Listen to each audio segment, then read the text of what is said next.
Magandang araw po at magandang gabi sa mga nakakapanood sa gabi at sa lahat po ng naabot ng video na ito. Welcome po dito sa ABO Avoy Mix Videos. Ngayon po isang 4 minutes videos ang ipa-play natin sa iyo mula kay Mirror Now. At makikita po natin na talagang kalunos-lunos ang inabot dito nga Southern California, no? At bukod nga sa sinabi ko sa rain, sa sunog, itong ulan naman ang kanilang pinangangambahan. At sige po, no, i-play na lang po natin itong video at nang makita po natin yung kanilang sinapit, no. Ito po.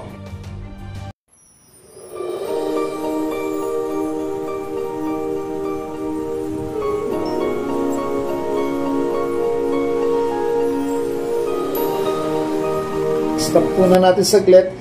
Grabe ho, ano? Itong napakamasayang pamayanan siguro yan, ano? Malalaking bahay, kaya siguro marami ang nagtayo dyan. Pero tingnan nyo po yung itsura. Abo. Abo. At talagang flat siya, no? Parang nandun tayo sa panahon ng biblical, ng panahon ng lumang tipan, na pagka gumunaw ang Panginoon, talagang sinasabi nila, walang matitirang bato, nakapatong sa kapwa bato. Kita nyo yan, no? Perfect ang pagkakaano, di ba? Parang ganun, eh.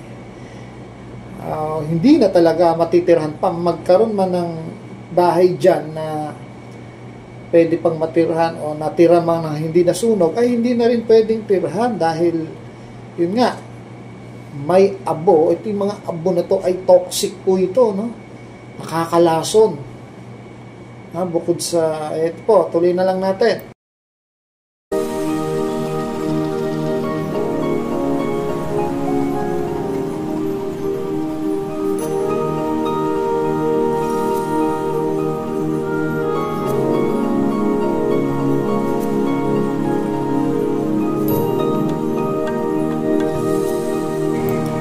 Ito po yung kinakatakot nila, no? Kailangan nila ng ulan para mapatay na, no? 80% na nga, sinabi niya kanina, nabasa niya kanina, na nako-contain nila, no? Napapatay 80%. So may 20% pang mga nasusunog. Kailangan pa nila ng ulan, but also faces new threat. May panibago na naman threat ang kanilang kinakaharap. So ano po yun?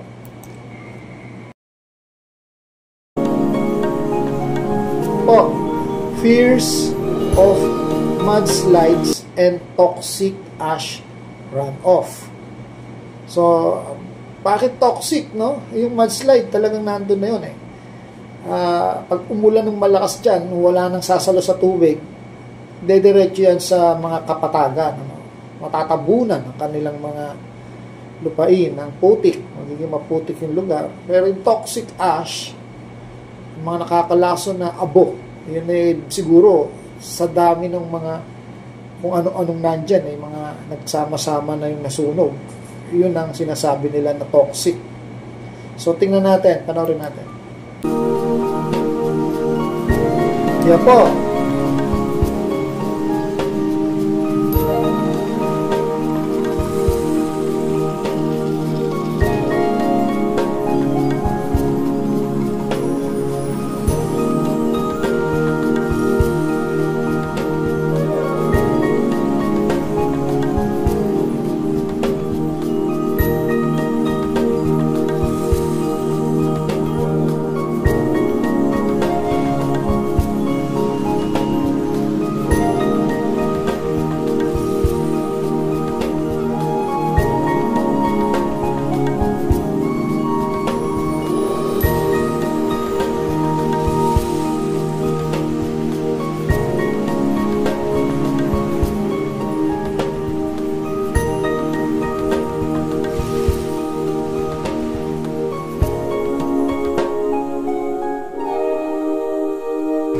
Grabe, no, yung kukunting ulan pwedeng mag-trigger ng isang mudslide, no? Tapos kasama pa yung mga chemical na halo-halo na dyan, no? Sunod-sunod itong trahedya after nung sunog, mudslide. Ngayon naman mga toxics, no? Mga nakakalasong, ano? So hindi talaga, hindi na siya pwedeng tirahan, no? Hindi natin alam kung gaano katagal siya hindi pwedeng tirahan, no? Hindi ka kaagad papayagan ng gobyerno na pumunta dyan. Ha? Baka magkasakit ka pa, baka magdulot pa to ng isang mga malawakang sakit na epidemic ano.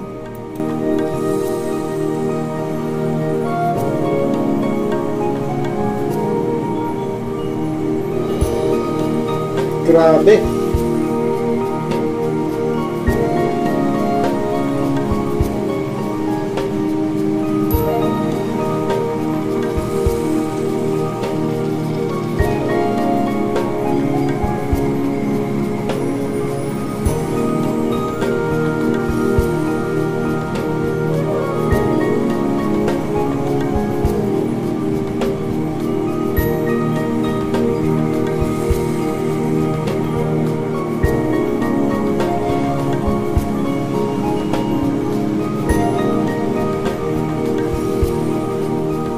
Malapit hindi na maubos yung apoy.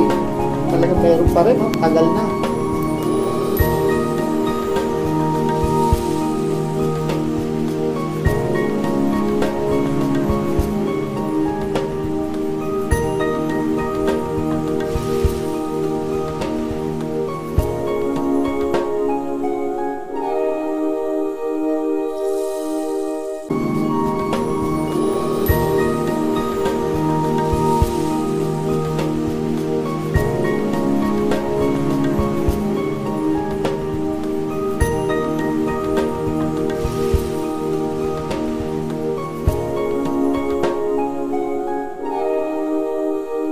So yun po, no, diyan po natatapos ang ating video, no.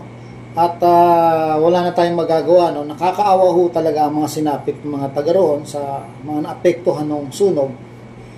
At tayo nakikirami tayo bilang mga ano, kasi tao pa rin sila, no. Bagamat sila yung mga nakalimot sa Diyos dahil maaaring marami sa kanila ipinanganak na mayaman, ano. So maraming mga hindi nakakakilala, no. So may mga nagsasabi po na ito ay tinatawag na normal para sa isang aksyon ng isang kalikasan o makakalikasang kaganapan lamang, o sinasabing ano na normal nga, ano. Pero kung iisipin mo maigi, sa napakahabang panahon, bakit ngayon lang yung nangyari? Sabi naman ng iba ay dahil sa climate change. Pero bakit nataon pa doon sa panahon na kung saan niyurakan nila o kinutya nila yung ating Panginoon? Bakit doon pa nataon? No? At talagang a day before lang nangyari yon. So ito po ay isang, para sa akin, ay kaparusahan. Pero may nagsasabi kasi na napakabuti raw ng ating Panginoon at hindi siya gagawa ng anumang masama na kagaya ng mga ganyan. Hindi po porket ang Panginoon ay nagparusa ay masama na po yun. Kung ito ay makakadulot ng isang pagkaligtas ng mas marami, no? Ito po ay hindi masama. Kung ito po ay magdudulot ng pagkagising sa mga natutulog para makaalala ka sa Diyos at muli kang manumbalik, magpasalamat, ito po ay parang pangkaligtasan. At sinasabi ko nga doon sa nakaraang vlog, pag ang Diyos po kumilos, may magaganap na pangyayari. Ito po yung halo-halo na to, may masasaktan, may matutuwa, at may mapapahamak at may maliligtas. Gaya sa Ehipto, iniligtas ng Panginoon yung kanyang mga tauhan o yung mga Israelita, at ipinakita niya the same time yung kanyang glory sa pamamagitan ng pagliligtas na yon. At natuto itong mga taga-Ehipto, no, na mayroong talagang totoong Diyos, no? Pero marami rin ang namatay doon dahil sa Red Sea, di ba? Yung mga maraming sundalong nasawi. Pero ang kanilang hari ay natuto at kumilala rin sa Diyos dahil nalaman niya na totoong may Diyos na buhay. So, dito, ganun din. Di ba? Napuno yung mga simbahan sa kanila. Yung iba, nagbalik loob. Iba, natutong magpasalamat. Yung iba, pinagharian ng takot. Yung iba, natuto sila na walang permanente dito sa mundo na to. Lahat po ay natatapos. Maging ang buhay natin, di ba, natatapos. Kaya po, ito aral sa atin to. No? Paulit-ulit ko itong sinasabi. Lahat po ng kaganapan dito, mapa climate change yan, o ano pa man, yan po ay may kapahintulutan ng ating Panginoon. Kung wala, hindi mangyayari yan. Diba? Masama man yan na mabuti, may kapahintulutan po yan sa Panginoon. Dahil ang masama at mabuti, lahat po yan ay sakop ng kapangyarihan ng Panginoon. Yun lang po ang akin. No? So, hanggang dito na lang po at maraming salamat po.